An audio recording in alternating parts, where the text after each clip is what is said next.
Hola amigos, episode 9, almost of double digits, Sweatshop Book Club. We are looking at The Rule of Three by Louie Simmons, another binder classic. What we find out with this one is this is mostly biased towards kids, ages 7 to 10, and it takes a look at a lot of the Soviet training and sports sciences, where most of the sports sciences that we read today or where we reference come from. And it goes over what should be done with youth training. Now, the 7 to 10 age group that is focused in here is a middle school preparatory phase, right? We're looking at elementary school kids that are going into middle school eventually when they get to be 12-ish years old, 11, 12-ish years old, depending on where we're at. So Louie Simmons, if you didn't know, legendary strength coach. He refers to himself as a special strength coach. Most world records out of any powerlifting gym out of Columbus, Ohio, out of the world, the strongest in the world, right? The really cool thing I like about this book is that it references the Soviet training a lot. It references the Soviet methods a lot, and that's where he bases his conjugate methods, his concurrent solid training that he came back with. So one of the things that struck me in the foreword before even getting into this was that they did identify in the Soviet Union, and identified and nurtured young athletes at the ages of 4 and led them through the sports training cycle. And the Soviets had the first sports scientists. So right off the bat, everything is geared towards the Olympics, right? Everything within our training is geared towards long-term athletic development, LTAD. And we're also considering that they're building that long-term athletic development up into eventually what will be a quadrennial, so that they can train for the Olympics, because that's what was most important to them at that point. So identifying athletes at 4 years old is crazy, right? If we think about it in contemporary terms. So a system of development started at age 8 to 10 years old. The child was graduated every 2 years until at 19 to 21 years old, he was a polished athlete or he was gone.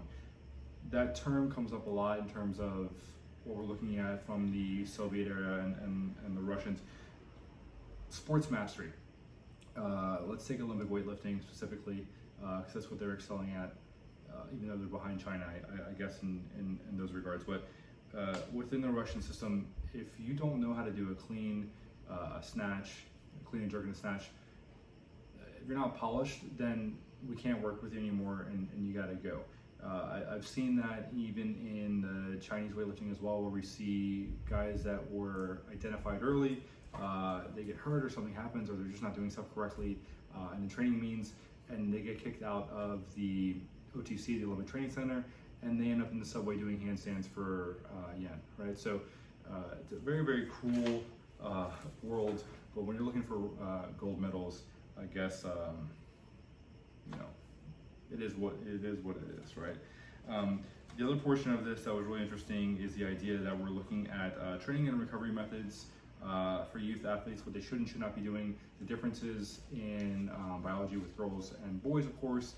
Of course, at the younger ages, girls will mature a little bit earlier than boys, and a lot of coordination is involved with that as well. So moving on past the forward into the introduction, the rule of 3 is a term coaches in the Soviet Union, the former Soviet Union, used for the general physical preparedness, GPP, training for boys and girls from 7 to 10. To successfully participate in sports today, it is extremely important for all children in this age group to develop coordination, flexibility, general strength, endurance, hand-eye coordination, and the ability to perform athletic feats. So pretty straightforward with that. The introduction also gives a lot of history in terms of identifying, like I said before, but also this was interesting to me before we get down into the nuts and bolts of the book. In the United States, the training of boys and girls 7 to 10 years old was unheard of for weightlifting. It still kind of is, right? Ellis Dworkin states that prior to the 1930s, the rules permitted that only males who were 20 years and up could train and compete. Then, in the 1950s, it was lowered so that 15 to 16-year-olds could compete in the sport of weightlifting. Only males 20 and up prior to the 1930s, and the 1950s, of course, we're looking at a little bit older. So really interesting in the idea of where we're at with, what is it, 70 years ago now in the 50s. And then 90 years ago, it's not that long ago. It's a couple generations ago, right? In terms of who was allowed to train and who wasn't. And this mostly pertains to Olympic weightlifting, clean and jerk and snatch. But it could be translated to other sports as well. Sports mastery, getting really, really good at your sport and being polished therein is important. And if you want to be good at your sport, you should play your sport, right? But what this also takes into account is early specialization is not good. You should be playing as many sports as you can.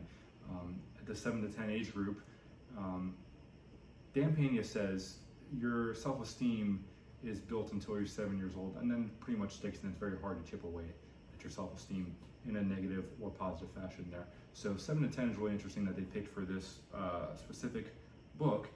But on the other side of that, you should be playing as many sports as you can. You should be overcoming athletic feats in a chaotic environment as much as you can in as many different shapes as you can, which means you should be playing different sports. Is basically what that sums up to be, right?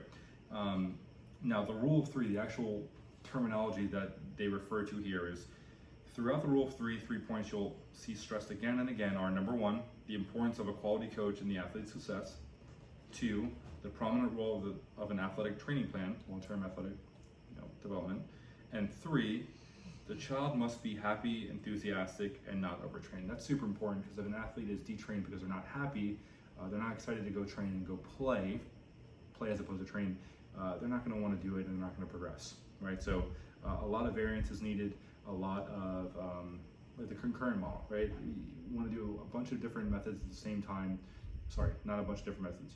You want to raise the values of a lot of different qualities at the same time without taking away from one or the other. So they bolster each other, in lack of a better term. So that's an important portion of this.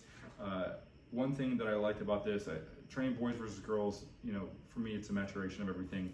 Everything else works itself out. But again, we're referencing back to more of the Soviet base and what they thought. Chapter 2, I thought was interesting, the genetics and the heredity. That talks about if you have parents, and I totally agree with this, if you have parents that played at a high level, you will most likely also play at a high level, right? They talk about Muhammad Ali and his daughter. They talk about Floyd Mayweather and his son, Junior, of course, and the list goes on and on. They keep looking over. If your parents were Division I athletes, then you'll probably be a Division I athlete as well. If your mother and your father were Grant Hill, Calvin Hill, played for the Cowboys, it's a short chapter rather.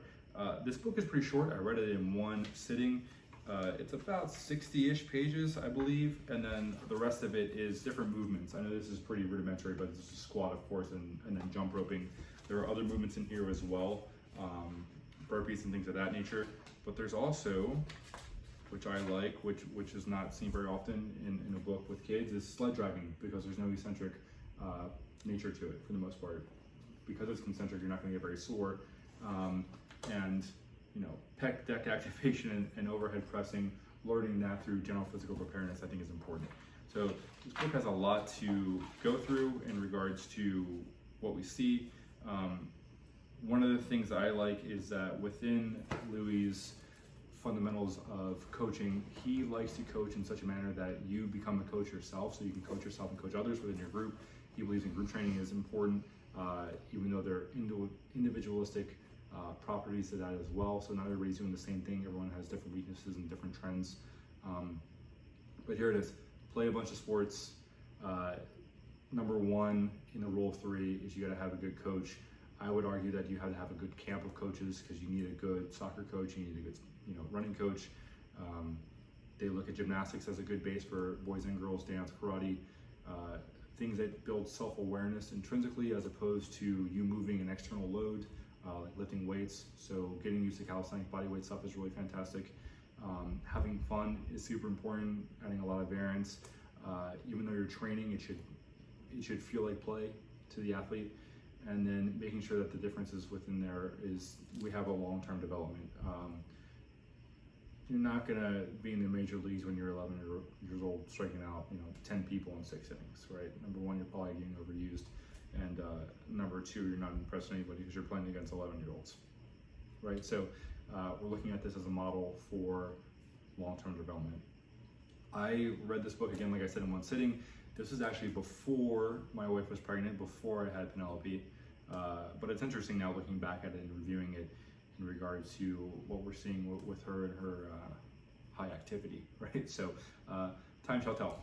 Time shall tell. She'll be just fine. She's got good genes. So that's all I got for you guys. I would suggest this book if you're training youth athletes, and I would suggest this book if you have a youth athlete that you're a mom or dad of. It's a good, quick read. It's fun, and it gives a good general understanding of what we should be doing. There were a couple spelling errors and grammatical stuff in here. The Westside Barbell is the publisher, so I mean, it is what it is at that point too. So I would suggest it. It's not on my list of things that you must read, but it's up there with things that are important if you're within this genre of training youth athletes, or you have a child that would like to be a youth athlete. So that's all I got for you guys. Ciao.